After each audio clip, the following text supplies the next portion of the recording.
Hello friends, welcome back to my channel. ഞാൻ നിങ്ങളുടെ മുമ്പിലേക്ക് കൊണ്ടുവരുന്നത് നമ്മുടെ മാവാണ്. ഇത് വെച്ചിട്ട് ഇപ്പോൾ ഏകദേശം ഒരു 3 വർഷം പ്രായമായ മാവാണ്.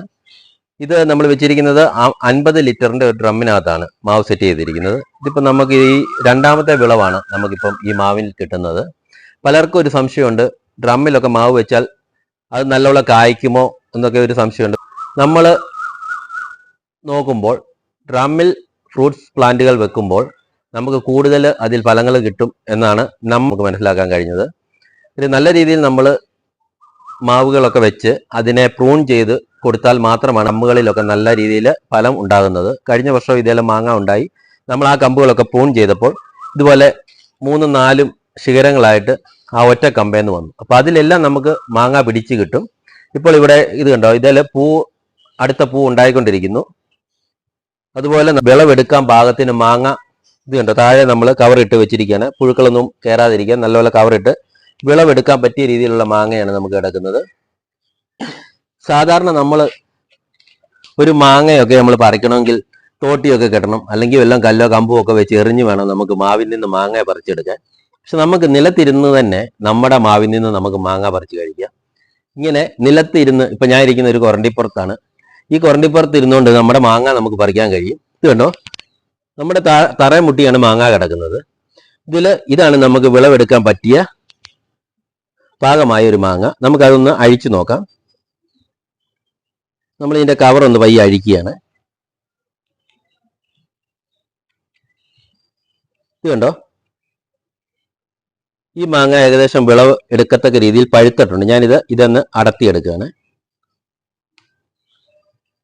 ഇത് കണ്ടോ, ഈ ഒരു വലിപ്പമുണ്ട്. നമ്മുടെ ഒരു കിളിച്ചുണ്ടൻ മാങ്ങയുടെയൊക്കെ ആ ഒരു ഷേപ്പും വലിപ്പമാണ് ഈ മാങ്ങയ്ക്ക്. ഇത് നല്ല മധുരമുള്ള മാങ്ങയാണ്. കഴിഞ്ഞ പ്രാവശ്യവും നമ്മൾ കഴിച്ച മാങ്ങയാണ്. അതുപോലെ നമ്മൾ മാവ് വെക്കുമ്പോൾ നമ്മൾ ശ്രദ്ധിക്കേണ്ട ഒരു കാര്യമാണ്, മാവ് കിളുത്ത് കഴിഞ്ഞാൽ ഇതിൻ്റെ ഇലകളിൽ കൂടുതലായിട്ട് കാണപ്പെടുന്ന ഒരു രോഗമാണ് ഈ വെള്ളീച്ച ശല്യം. ഇത് കണ്ടോ, ഇതാണ് ഈ വെള്ളീച്ച പിടിച്ചിരിക്കുന്നത്. ഇത് കണ്ടോ, മാവിൻ്റെ അറ്റത്ത് ഇങ്ങനെ വെള്ളീച്ച ശല്യമുണ്ട്. ഇതിങ്ങനെ വെള്ളീച്ച പിടിച്ചിരിക്കും. ഇതിങ്ങനെ തൂത്ത് കളഞ്ഞാൽ ഇത് കണ്ടോ, നമ്മുടെ കയ്യിൽ അതിൻ്റെ ആ പൊടി പോലെ, വെള്ളപ്പൊടി പോലെ വരും. ഇത് മാവിൻ്റെ ഇലകളിലെ നീരുകളൊക്കെ വലിച്ചു കുടിച്ചിട്ട് ഇതുപോലെ മാവിൻ്റെ ഇലകളെ മുരടിപ്പിച്ച് കളയും. ഇങ്ങനെ കളയാതിരിക്കും മരുന്നുകളും ഒക്കെ അടിച്ചു കൊടുക്കേണ്ടതാണ്. അടുത്ത വീഡിയോയിൽ നമ്മൾ ഇതിന് കൊടുക്കുന്ന മരുന്നുകളും കാര്യങ്ങളും നമ്മൾ കാണിക്കുന്നതായിരിക്കും. ഇപ്പോൾ നമുക്ക് അരച്ച മാങ്ങ ഒന്ന് മുറിച്ച് നോക്കാം, അതിൻ്റെ ടേസ്റ്റും കാര്യങ്ങളും ഒന്ന് നോക്കാം.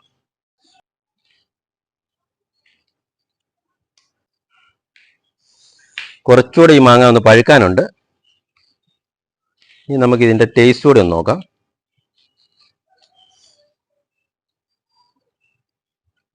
അകം നല്ലപോലെ പഴുത്തിട്ടുണ്ട്, നമ്മൾ ഉദ്ദേശിച്ച പോലെയല്ല. ഇതാണ് ഇതിൻ്റെ നല്ല കളറ്. ഇനി ഇതിൻ്റെ ടേസ്റ്റ് കൂടെ ഒന്ന് നോക്കാം.